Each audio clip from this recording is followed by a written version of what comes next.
fait, il y a 79 F-16 qui ont été promis à l'Ukraine par la coalition des alliés de l'Ukraine ayant décidé de lui céder ces avions. Sauf que les avions qui sont arrivés aujourd'hui, ce n'est qu'une poignée de ces 79. On parle ici dans les médias ukrainiens d'une dizaine d'avions. Alors ça forme même pas un escadron complet de 12 à 24 avions. Donc déjà, il y a cette limitation qui se profile. Ensuite, il y a aussi la question de l'entraînement des pilotes. Vous savez, ces pilotes ukrainiens qui ont été entraînés dans les pays occidentaux. Alors, ces entraînements, ils sont longs. Beaucoup n'ont pas encore fini cet entraînement. Donc, on va se retrouver dans une situation où même si les 79 avions sont livrés dans les semaines, dans les mois qui viennent, et ce n'est pas le cas, ça prendra bien plus longtemps, eh bien, il n'y aura pas tout de suite assez de pilotes. Et puis, Volodymyr Zelensky avait évoqué ce chiffre que vous rappeliez, 130 avions de combat pour pouvoir prétendre à établir, en tout cas à essayer d'établir une supériorité aérienne face aux avions de combat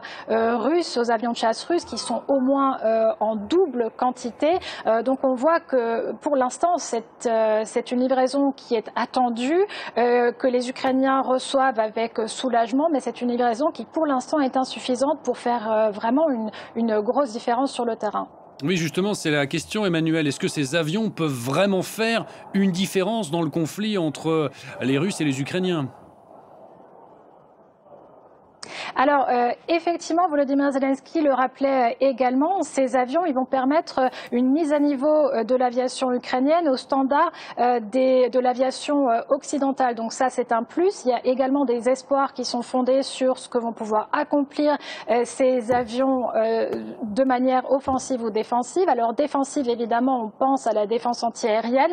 Ça veut dire des combats d'avions entre avions, d'avions de chasse ukrainiens et russes. Alors ça va être extrêmement compliqué aussi parce que ça demande un savoir-faire, une expertise. Et est-ce que les pilotes ont acquis ce savoir-faire en quelques mois d'entraînement? Eh bien ça va être la grande question. Alors les Ukrainiens, ils ont relevé beaucoup de défis, c'est pas impossible, mais c'est l'une des questions. Et puis il va y avoir ce rôle offensif aussi, puisque les Ukrainiens n'ont toujours pas l'autorisation des États-Unis d'utiliser des missiles américains en profondeur sur les bases russes. Finalement, ces avions ne vont-ils pas être limités dans ce qu'ils peuvent accomplir, puisque l'un des buts d'avoir une aviation, c'est aussi qu'elle puisse frapper en profondeur. Et on voit qu'en tout cas, avec les missiles de longue portée britanniques, par exemple en Crimée, où des systèmes de défense antiaériens russes ont été endommagés et détruits, un sous-marin a été détruit au cours du week-end grâce à ces Storm Shadow, à ces missiles, on voit justement ce que ces missiles longue portée peuvent accomplir. Donc en fait,